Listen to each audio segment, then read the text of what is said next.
오늘 함께 보실 하나님의 말씀은 사도행전 5장 1절에서 11절 말씀, 주보에 1절부터 11절까지 있는데요.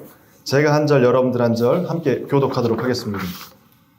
그런데 아나니아라는 사람이 그의 아내 삽비라와 함께 소유를 팔아서 그 값의 얼마를 따로 떼어 놓았는데 그의 아내 이것을 알고 있었다. 그는 떼어놓고 난 나머지를 가져다가 사도들의 발 앞에 놓았다. 그때 베드로가 이렇게 말하였다. 아나니아는 들으시오. 어찌하여 그대의 마음이 사탄에게 홀려서 그대가 성령을 속이고 땅값의 얼마를 몰래 떼어놓았소. 그 땅은 팔리기 전에도 그대의 것이 아니었소. 또 팔린 뒤에도 그대 마음대로 할 수 있었던 것이 아니었소. 그런데 어찌하여 이런 일을 할 마음을 먹었소. 그대는 사람을 속인 것이 아니라 하나님을 속인 것이오. 아나니아는 이 말을 듣고 그 자리에서 쓰러져 숨졌다. 이 소문을 듣는 사람은 모두 크게 두려워하였다. 젊은이들이 일어나 그 시체를 싸서 메고 나가서 장사를 지냈다. 3시간쯤 지나서 아나니아의 아내가 그 동안에 일어난 일을 알지 못하고 들어왔다. 베드로가 그 여자에게 물었다. 너희들이 판 땅값이 이것뿐이요. 어디 말해보시오.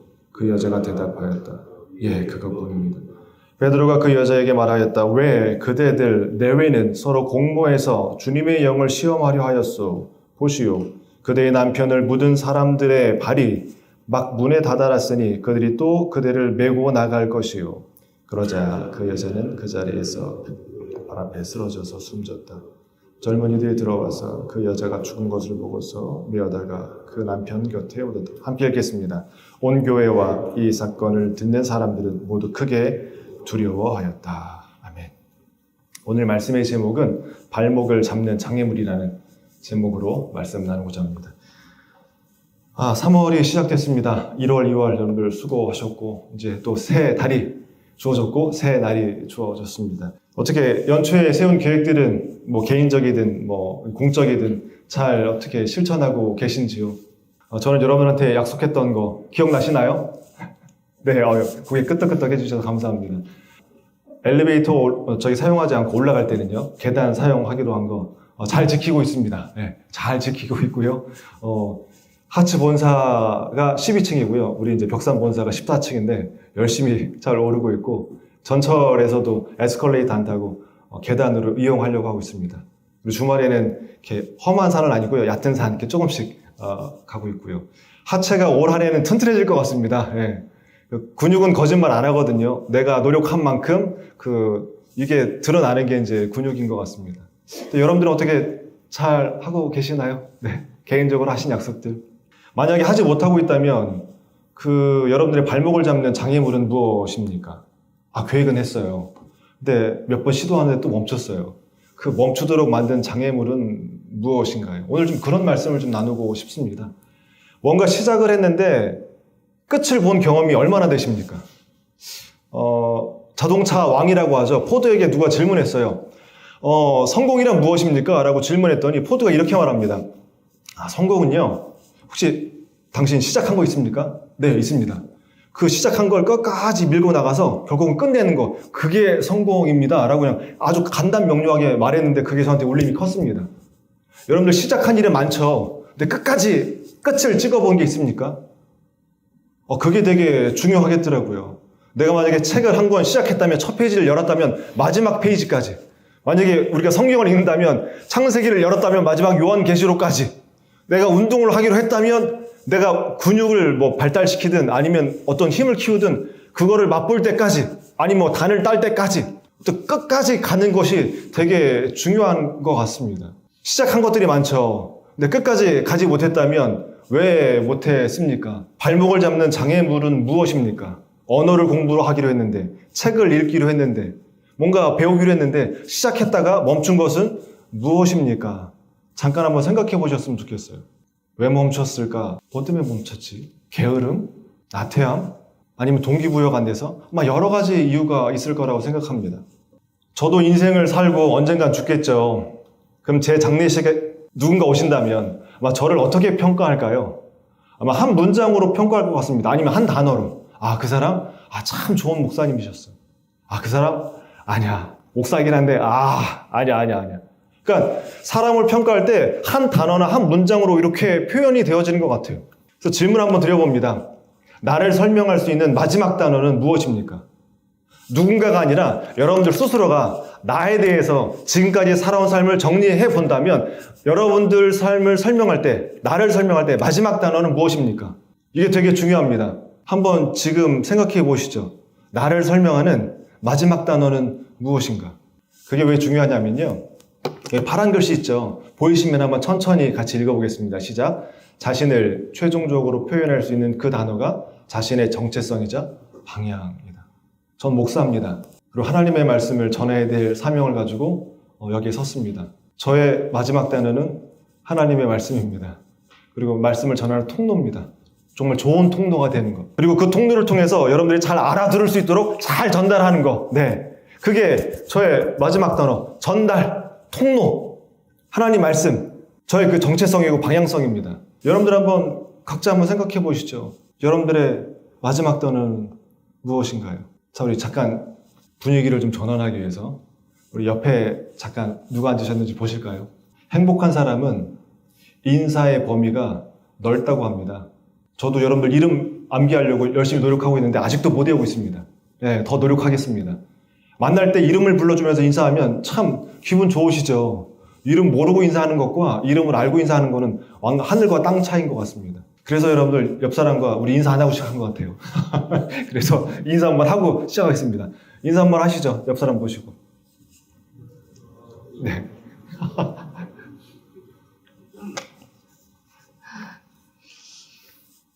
누굴 만나든지 간에 불편하지 않으셨으면 좋겠고요. 누굴 만나든지 간에 정말 편안하게 인사할 수 있는 사이가 됐으면 좋겠습니다. 그것처럼 행복이 없는 것 같아요. 누굴 만났는데 피하는 거예요. 저도 그런 사람이 있거든요. 그래서 노력합니다. 어떻게 하면 그분을 만났을 때 다시 피하지 않고 눈을 마주치고 좀 편안하게 만날 수 있을까? 저도 노력하겠습니다. 네, 노력할 거고요. 그게 저의 또 과제인 것 같아요. 저도 그게 발목을 잡습니다.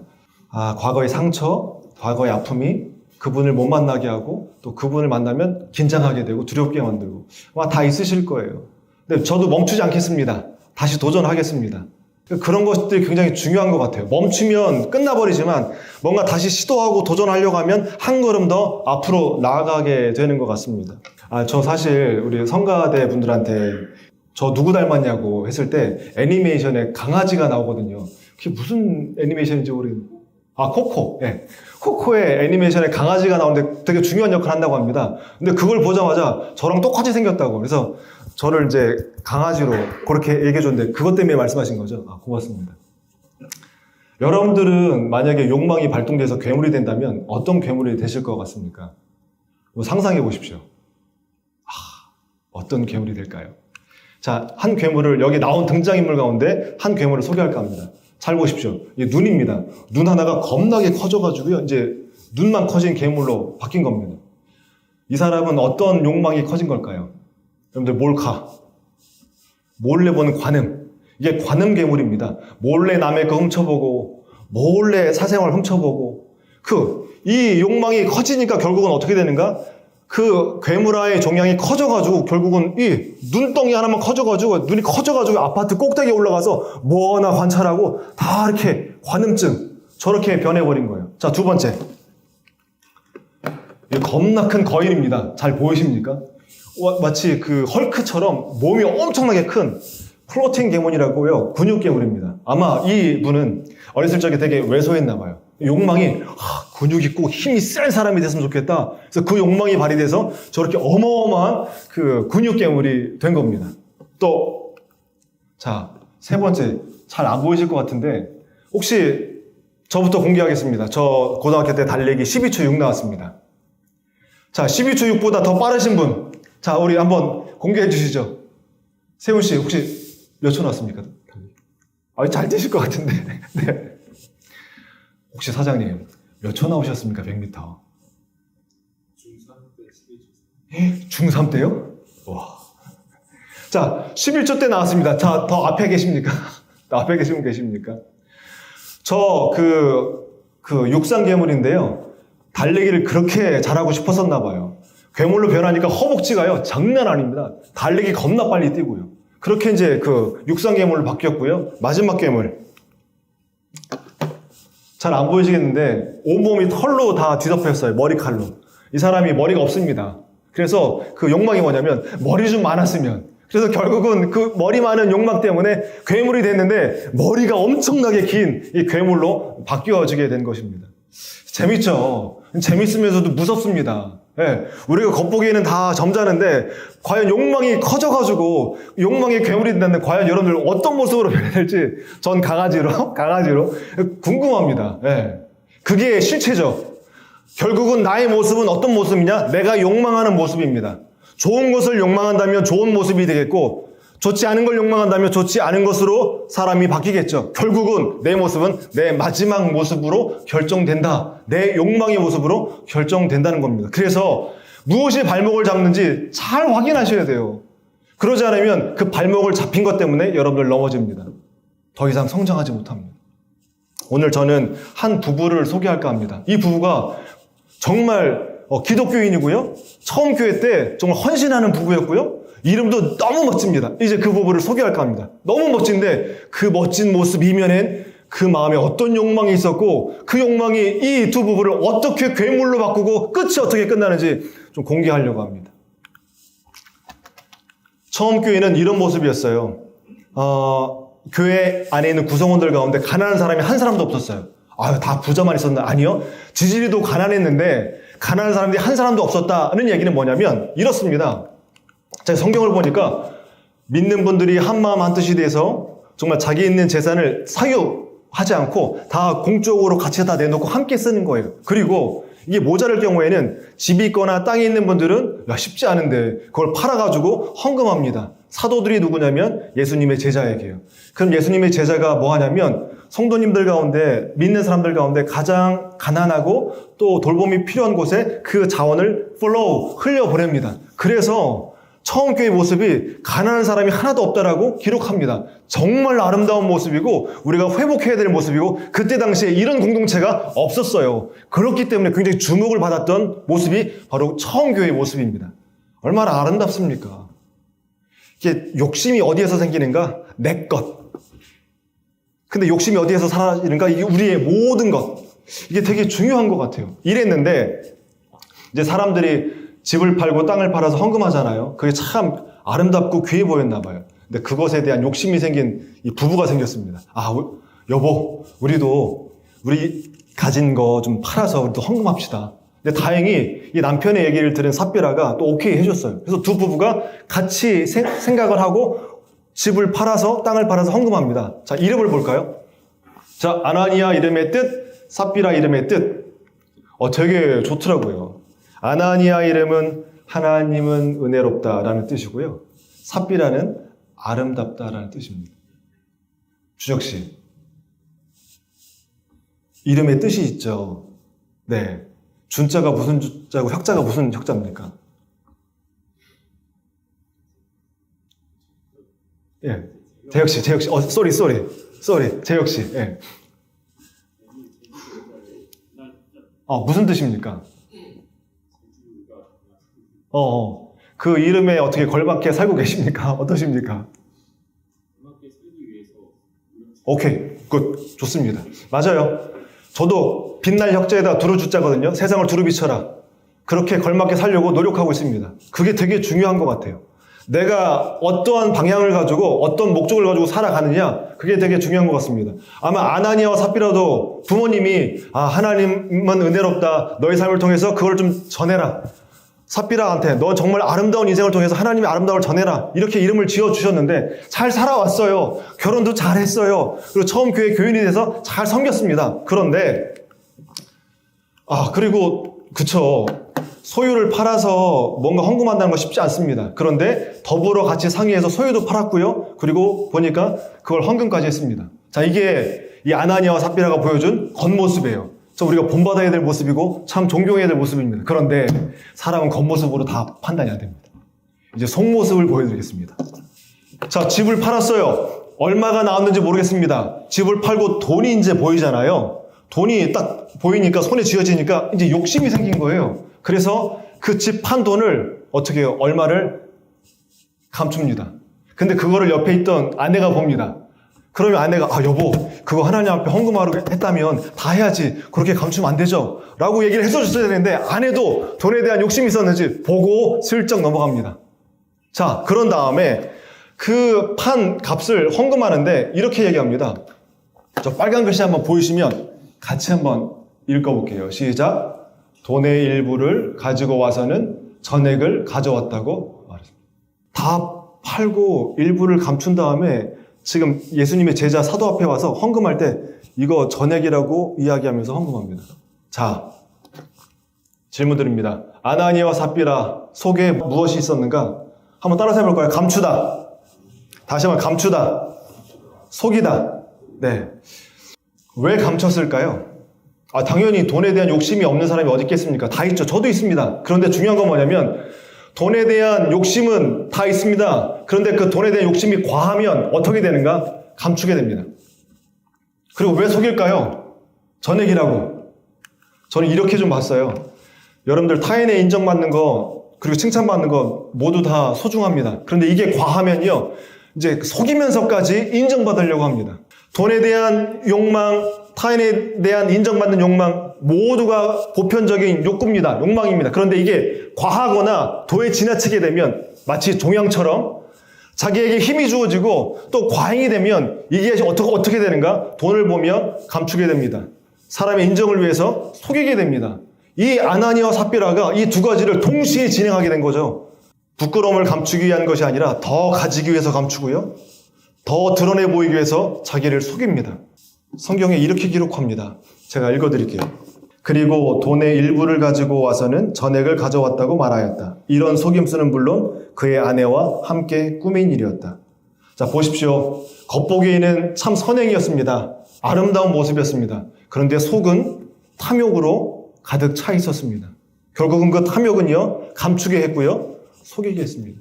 사실 이거는 아나니아와 삽비라 부부에게만 해당되지 않습니다. 저와 여러분에게도 해당됩니다. 어떤 일을 할 때 감춰야 되는 부분이 있잖아요. 감추면 또 감추게 되고요. 감추다 보면 또 속이게 돼 있습니다. 근데 그 뿌리가 뭔가요? 한번 잘 들여다보셨으면 좋겠습니다. 스위트홈에서 그 괴물화시키는 종양이 우리 모두에게 있습니다. 근데 그게 그냥 살도록 내버려 두면 어떻게 되는가? 그것에 삼킴당해서 괴물이 됩니다. 아나니아 삽비라가 바로 그 욕망에 삼킴당해서 돈을 감추고 또 다 냈다고 속이기까지 합니다. 그 끝이 어떻게 되는가? 성경에 이렇게 됩니다. 여러분들도 아시잖아요. 거짓말하면 어떻게 되는지. 눈 못 마주칩니다. 속이면 어떻게 되나요? 사람 만나기 싫어합니다. 스스로 갇히게 돼요. 아나니아와 삽비라 본인들은 속였다고 생각하고 헌금을 했는데 베드로가 꿰뚫어 봅니다. 베드로가 뭐라고 말하냐면 제가 읽어드릴게요. 사탄이 아나니아입니다. 남편에게 사탄이 당신 속에 들어갔소. 왜 땅값을 따로 챙겨두고 와서 전액이라고 말해 성령님께 거짓말하는 거요. 그 재산을 팔고 안 팔고는 당신 마음대로 할 수 있는 일이요. 그리고 판 후에 그 돈의 얼마를 남에게 주는가 하는 것도 전적으로 당신의 자유의사에 달린 것이요. 그 땅 파는 것도 땅 팔아서 헌금하는 것도 당신 자유인데 왜 그걸 가지고 스스로를 속이고 성령을 속이고 하나님을 속입니까? 그 이야기를 듣자마자 성경에 이렇게 기록되어 있습니다. 당신은 우리를 속였던 것이 아니라 하나님을 속인 것이요. 그 말을 듣자마자 마룻바닥에 쓰러져서 고꾸라져 죽습니다.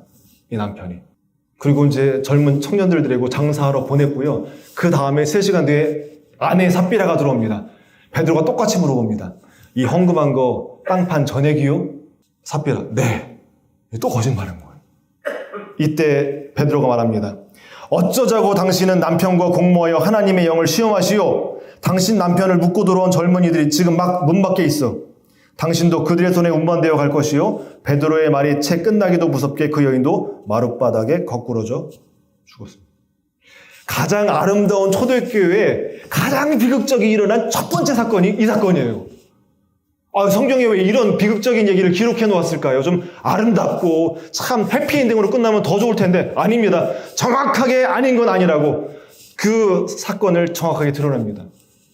거짓과 감춤은 반드시 드러납니다. 그런데 누구에게 드러나는가? 거짓말한 사람, 속인 사람에게요. 인생을 살다 보면 우리가 가야 할 길을 가다 보면 항상 우리 앞에 가로막는 이 발목을 잡는 것이 있는 것 같아요. 이 그림은 어디에 나오는 거냐면, 여러분 단테가 쓴 그 신곡에 지옥편, 연옥편, 천국편이 있거든요. 그 지옥편의 앞장면에 나오는 장면입니다. 단테가 저 이제 태양이 뜨는 그 세계로 나아가려고 하는데 그 앞에 세 마리 짐승이 딱하니 암늑대, 사자, 표범이 서 있는 겁니다. 다 공격형이죠, 동물들이. 그러니까 저 동물은 무엇을 상징하냐면 이렇게 제가 읽어드리겠습니다. 단테는 자신의 마음속 깊이 자리 잡은 표범은 세욕입니다. 사자는 교만이고요. 암늑대는 탐욕입니다.